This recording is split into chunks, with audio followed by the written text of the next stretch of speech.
fois une île dans le ciel. Il était une fois une île flottante. Attention, pas un dessert, une île dans le ciel. Sur cette île, on trouve une forêt hantée et au milieu de cette forêt, un château hanté aussi. Le propriétaire est un dragon, il adore dormir.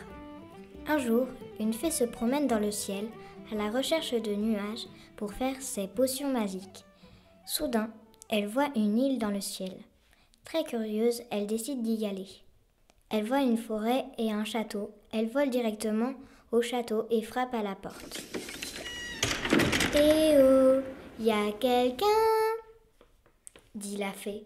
« Qui ose me réveiller ?» dit le dragon. Sans rien comprendre, notre fée voit une grosse patte s'abattre sur elle. Quand elle rouvre les yeux, elle est enfermée en prison. Notre fée est bien triste. Alors, elle s'endort en pensant très fort à son mari. Le mari de la fée, John, commence à s'inquiéter de ne pas voir sa femme fée revenir. Elle n'est toujours pas rentrée au petit matin.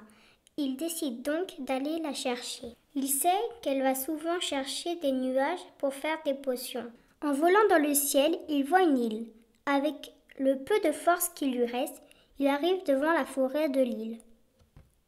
Malheureusement, chez les fées, les hommes ne peuvent pas voler très longtemps. Il est obligé de continuer à plier. Il rentre dans une forêt très sombre. Il commence à voir des arbres bouger. Soudain, une branche le saisit par les jambes. Il ne peut plus bouger. « Qui es-tu, étranger ?» dit l'arbre. Je passais juste par là. Je cherche ma femme, dit John. « Qui est ta femme ?» C'est une fée très jolie. Vous ne l'auriez pas vue passer ?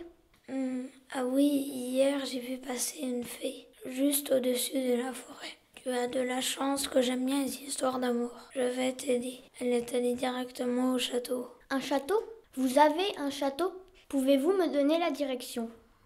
Bien sûr, c'est toujours tout droit. Mais comment se fait-il que tu ne peux pas voler, alors que tu as des ailes dans le dos ? dit l'arbre. Eh bien, chez les fées, les hommes ne peuvent pas voler longtemps, dit John. Viens chez nous, les arbres. On aime bien prendre notre temps. Allez, file avant que je change d'avis, dit l'arbre. Notre héros continue à avancer tout droit dans la forêt. Il entend des hiboux et soudain, un rocher géant se lève. C'est un monstre de pierre. « Qui es-tu » dit le rocher géant. Je suis John et je cherche ma femme. Ah oui, j'en ai entendu parler par les arbres. Mais tu sais que c'est très dangereux d'aller au château ? Non, vous pouvez peut-être m'aider ? Qui est le propriétaire du château ? dit John. Ha ha ha ha, c'est un dragon et il déteste qu'on le réveille. Si tu cherches ta femme, c'est qu'elle a dû faire du bruit au château et finir directement en prison, dit le rocher géant. Mais c'est horrible, il faut que j'aille la délivrer. Tu as de la chance que j'aime bien les histoires d'amour. Quand tu vas entrer dans le château, le plus important, c'est de ne pas faire de bruit. Sinon, le dragon se réveille. Et tu finiras en prison à tout jamais toi aussi, dit le rocher géant. Eh bien, merci du conseil, dit John. Notre héros continue de marcher. Soudain, il entend un rire derrière lui. Qui est là ? C'est moi, Bernadette la sorcière. Que voulez-vous ? Alors comme ça, on veut délivrer sa belle ? Comment savez-vous ça ? dit John. Oh, tu sais, les arbres et les rochers, ici, sont très bavards. Et tu as de la chance, j'adore les histoires d'amour. Comment pouvez-vous aimer des histoires d'amour dans une forêt hantée ? Oh, tu sais, à force de faire peur aux gens, on finit par les aimer. Vous êtes vraiment très bizarre ici. Mais je veux bien que vous m'aidiez. Je ferai tout pour retrouver ma femme, dit John. Eh bien, c'est très simple. Le dragon n'aime pas garder les clés de la prison sur lui. Ça l'embête dans son sommeil. Il aime bien mettre la clé à la cantine des zombies. Des zombies ? Mais c'est dégoûtant. Bon courage, tu en as besoin, dit la sorcière. Notre héros continue et sort enfin de la forêt. Devant lui, un château. Il sait qu'il ne doit pas faire de bruit. Il pousse les portes très doucement. Le château est très froid et lugubre. Il voit des mains sortir des murs. Soudain, face à lui, 2 énormes trolls. Ils mettent leurs doigts sur la bouche et disent à notre héros: Surtout, pas un bruit, sinon notre maître va se réveiller. Et on va être encore de corvée de ménage. disent les trolls. Oui, pas de problème. Aucun bruit. Je suis venue chercher ma femme qui est enfermée en prison. Dit John. Ah oui, tu te rappelles, c'est la jolie fée. Ah bah oui, elle était complètement folle.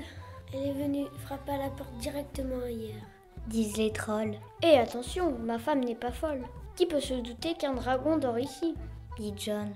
Je suppose que tu veux qu'on t'aide. Et c'est impossible, on doit aller faire notre lessive. À plus tard et attention à ce que les mains dans les murs ne t'attrapent pas. Disent les trolls. Notre héros continue à avancer. Il trouve enfin la cantine des zombies. Des zombies partout, en train de marcher très lentement.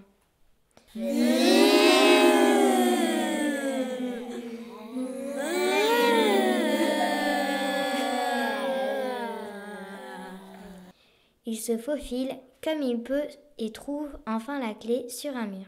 Il se dirige vers la prison. Chérie, es-tu là? Oui, ici. Ah, enfin. Je suis trop contente de te voir. Il ne faut pas faire de bruit. Un gros dragon est en train de dormir. Dit la fée. Oui, je sais. Vite, partons d'ici. Dit John. Et nos 2 tourtereaux sortent du château. Ah, enfin à l'air libre. Il ne nous reste plus qu'à retourner chez nous. Dit la fée. On peut dire que tu m'en as fait faire des choses. La prochaine fois que tu vois une île flottante, viens me voir d'abord. Oui, mon chéri. Mais grâce à moi, je suis sûre que tu as vécu de folles aventures. Fin de l'histoire.